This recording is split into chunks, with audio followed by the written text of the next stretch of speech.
Assalamualaikum warahmatullahi wabarakatuh. Yang terhormat Bapak dosen pengampu mata kuliah Ulumul Quran, Bapak Heri Khairuddin Dr. MAG dan Bapak Asep Rizal Khairuddin MPDI. Di sini saya akan memperkenalkan pemateri, yaitu Anissa Maulani Solihah, Fani Siti Afifah, dan Nabila Siti Gaida. Berikut adalah materi yang akan kita sampaikan pada tema Living Quran. Latar belakang Living Quran yaitu sering perkembangan zaman, kajian Al-Quran mengalami perkembangan wilayah. Kajian dari kajian teks menjadi kajian sosial budaya, yang menjadikan masyarakat agama sebagai objek kajiannya. Kajian ini sering disebut juga kajian Living Quran.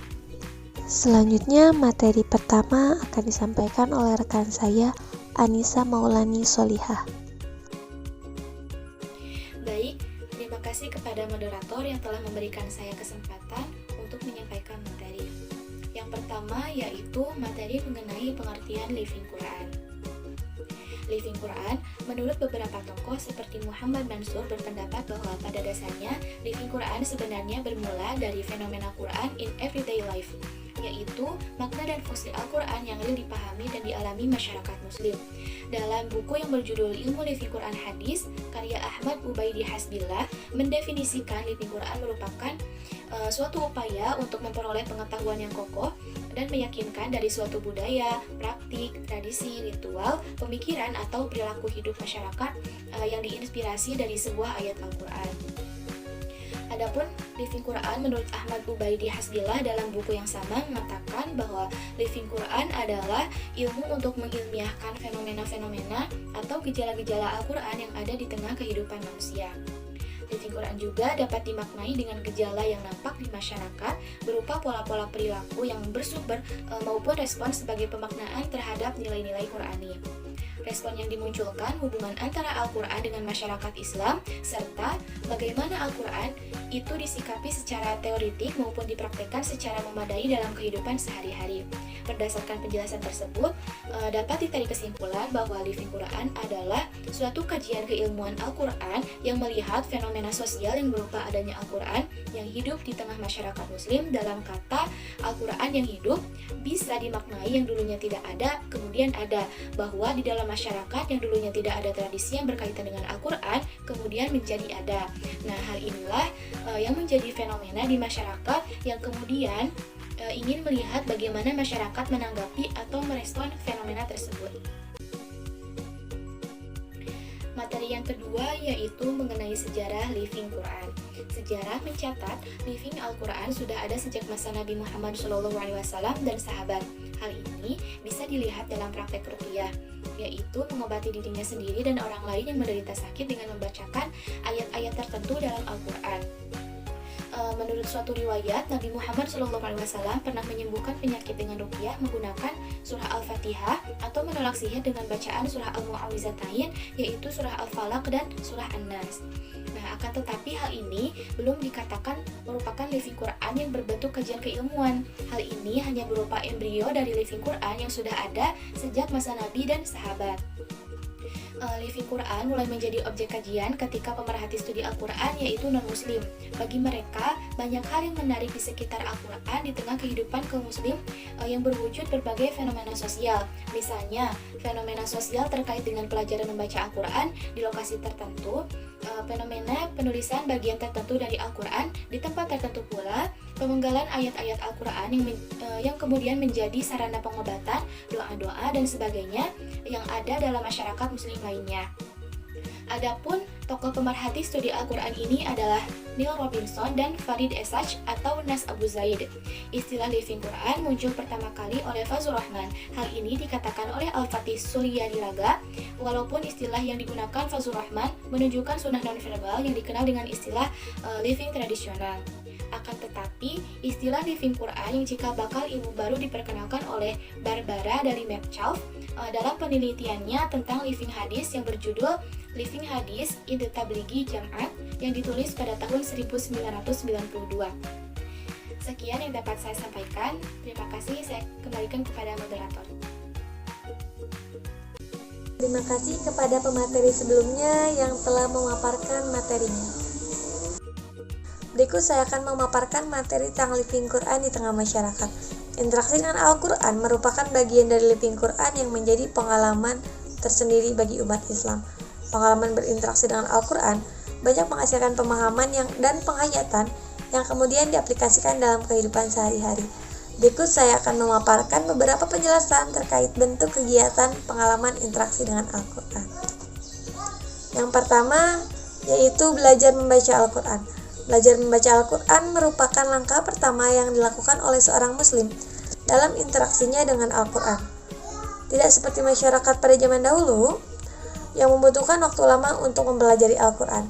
Berbeda dengan sekarang, terdapat banyak metode untuk belajar cepat membaca Al-Quran.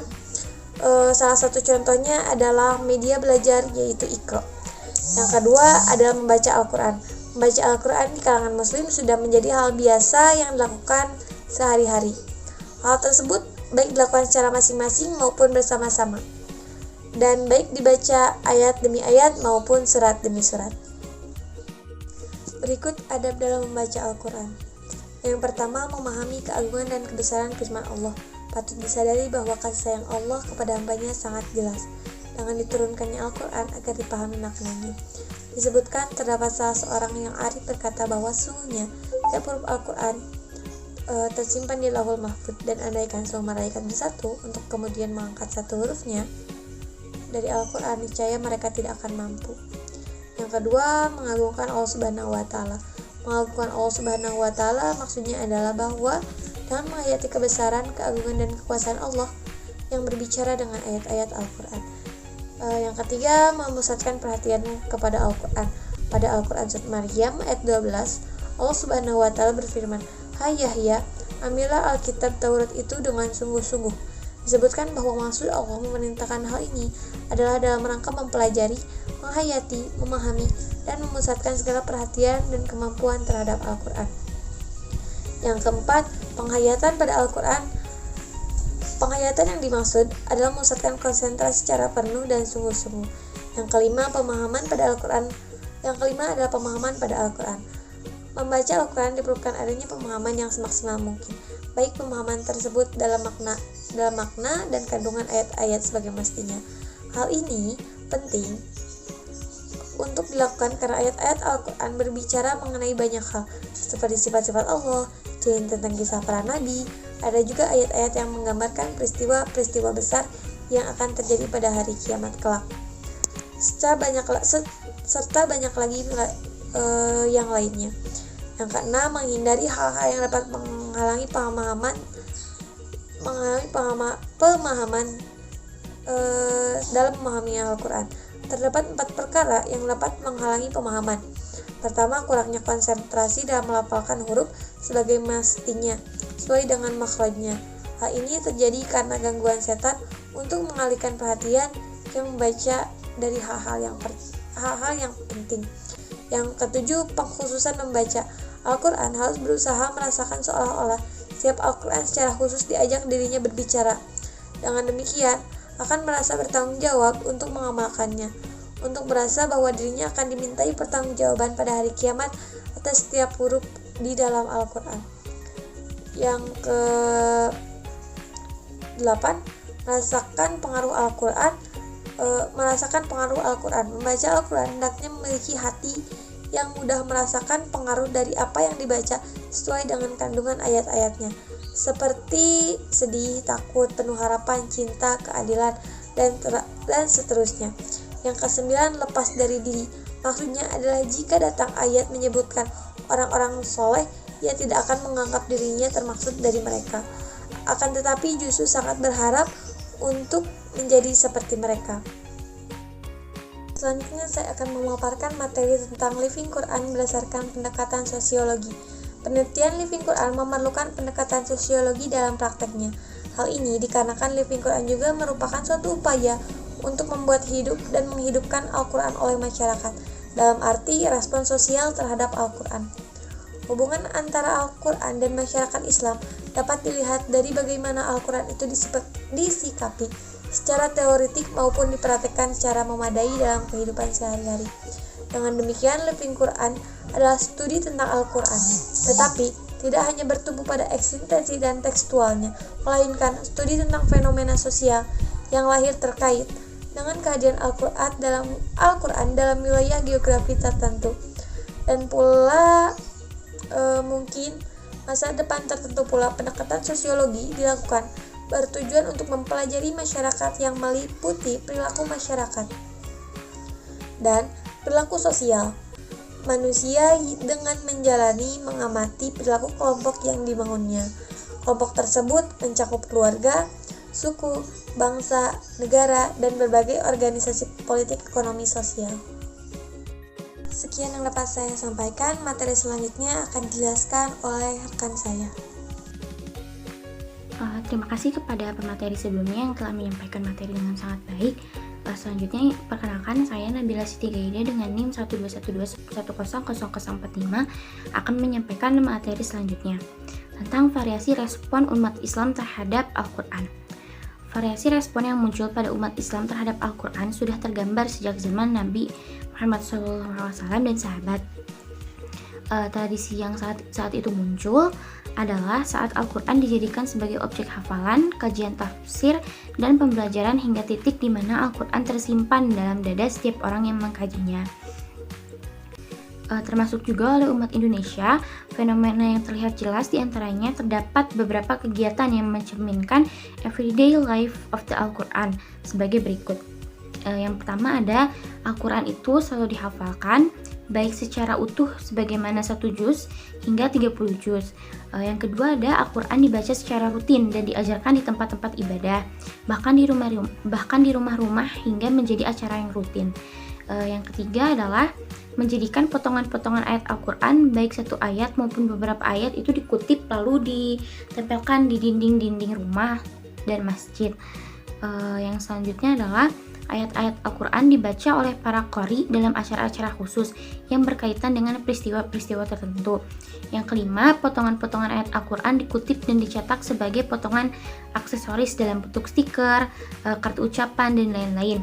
Yang keenam, Al-Quran juga senantiasa dibaca dalam acara-acara kematian seseorang, seperti acara 7 harian dan lain-lain. Yang ketujuh, Al-Quran dilombakan dalam bentuk tilawah dan tahfiz dalam acara-acara yang biasanya rutin dan berskala lokal, nasional maupun internasional. Yang selanjutnya, yang ke-8, potongan ayat Al-Quran tentu dijadikan jimat juga dan dibawa kemana saja pergi oleh pemiliknya sebagai perisai atau tameng. Yang ke-9, Al-Quran dibaca dengan model puisi dan diterjemahkan sesuai dengan karakter pembacanya. Yang ke-10, bagi seniman dan artis, Al-Quran terkadang dijadikan sebagai bagian dari sinetron dan film, disimpan sebagai bait lagu agar beraroma religius. Yang ke-11, fenomena yang belakangan terjadi adalah munculnya tokoh-tokoh agamawan dalam bentuk cerita-cerita fiksi seperti kartun contohnya, bisa juga Nusa dan Rara. Yang selanjutnya adalah yang ke-12, ayat-ayat tertentu dijadikan wirid dalam berbagai bilangan tertentu untuk memperoleh kemuliaan dan keberuntungan. Yang ke-13, ayat Al-Quran dijadikan bacaan dalam menempuh latihan bela diri yang berbasis perguruan bela diri Islam. Yang terakhir, yang ke-14, sebagian umat Islam menjadikan Al-Quran sebagai jampi-jampi terapi jiwa, sebagai pelipur duka dan lara. Fenomena Living Quran juga dapat dikatakan sebagai Quranisasi kehidupan, yang artinya memasukkan Al-Quran sebagaimana Al-Quran tersebut dipahami ke dalam semua aspek kehidupan manusia, untuk menjadikan kehidupan manusia sebagai suatu arena untuk mewujudkan Al-Quran di bumi. Dari yang terakhir, yaitu Al-Quran merupakan kitab suci yang menjadi manhaj al-hayat, di mana kemudian muncul sebagai muntij al-sakafah atau produsen peradaban. Hal inilah yang kemudian menstimulasi lahirnya beragam ilmu yang mempelajari seputar Al-Quran, seperti misalnya ilmu tajwid, ilmu qiraat, seni kaligrafi, hingga ilmu tafsir dan lain sebagainya. Sehingga ilmu-ilmu seputar Al-Quran ini menjadi hal yang sangat penting untuk dipelajari tidak hanya oleh umat muslim, tapi juga orang-orang yang berkepentingan terhadap Al-Quran. Terima kasih. Kesimpulan yang dapat kita ambil ialah Living Quran adalah suatu kajian keilmuan dalam Al-Quran yang melihat fenomena sosial yang berupa adanya Al-Quran yang hidup di tengah masyarakat muslim. Kegiatan yang dapat dihasilkan dari berinteraksi bersama Al-Quran meliputi membaca, memahami, menafsirkan, menghafal, berobat, memohon, serta mengusir makhluk halus, menulis ayat-ayat Al-Quran untuk hiasan maupun menangkal gangguan, dan menerapkan ayat-ayat Al-Quran dalam kehidupan sehari-hari. Sekian yang dapat kami sampaikan. Wassalamualaikum warahmatullahi wabarakatuh.